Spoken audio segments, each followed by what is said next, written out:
SNL comedian Colin Jost serving up a softball roast for President Biden despite hurling insults at Trump during last night's White House Correspondents' dinner. We just acknowledge how refreshing it is to see a president of the United States at an event that doesn't begin with a bailiff saying all rise.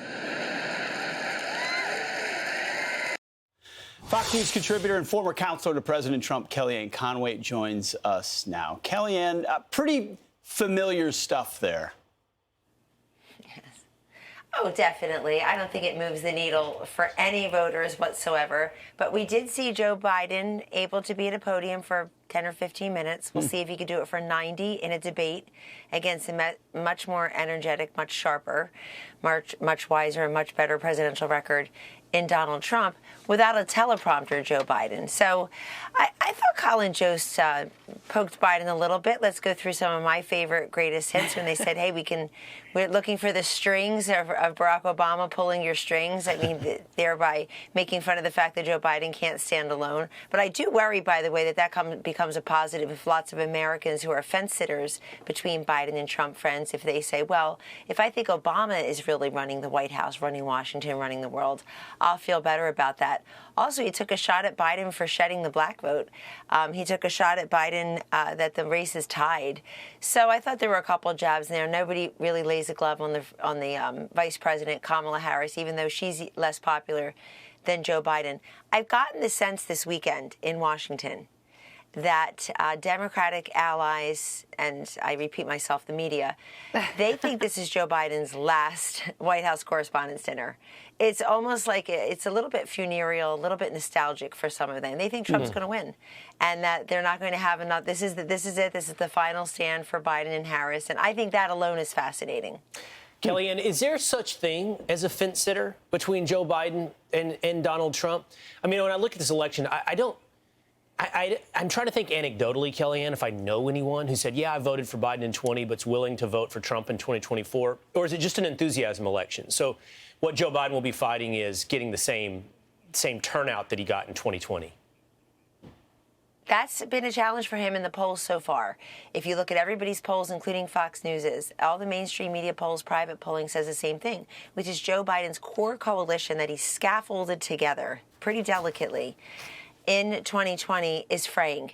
Many of those voters are sitting in the middle right now. And I don't mean ideologically, I mean just undecided. And others have actually migrated over to President Trump. And you see that particularly among African-American and Hispanic males, some younger people, some women, particularly political independents. I think political independents are growing in our country.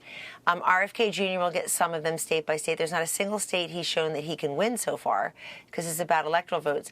But many of them are supporting Donald Trump. They see him as the outsider, the insurgent. But I think if this is a binary race between the two of them, the concerns I would have for Trump are you got to get more of the so-called double haters, people who say they have a strong dislike for both Trump and Biden. In 2016, Donald Trump carried the double haters. I don't like that term; it's someone else's, but it's used conventionally. Donald Trump beat Joe Biden, beat Hillary Clinton among those who don't like either one of them by 20 points in Michigan and almost 40 points in Wisconsin. So you really have to sew that up. Also, Joe Biden's doing better among people who voted in 2020, and Donald Trump's doing much better among people who did not vote in 2020 who say they'll vote in 2024. The big question for those folks is, will you actually vote? And I think this election comes down to not just people, Democrats and Republicans, who come home to their candidates, but how many will stay home. This is the first time in our history that it's a badge of honor to say that you may not vote, right? Particularly if you're younger. I don't want to encourage them. I may not vote. Well, Kellyanne, you already mentioned the word, the debates. And on Friday, President Biden did an interview with Howard Stern and for the first time said that, yeah, he'd be willing to debate Donald Trump. Listen to this. I don't know if you're going to debate your opponent. I am somewhere. I don't know when. I'm happy to debate him. So what do you think, Kellyanne? Using your crystal ball, do you think that this debate would actually take place? I would say bring it. Democracy deserves this. President Trump has said anytime, anywhere, anyhow.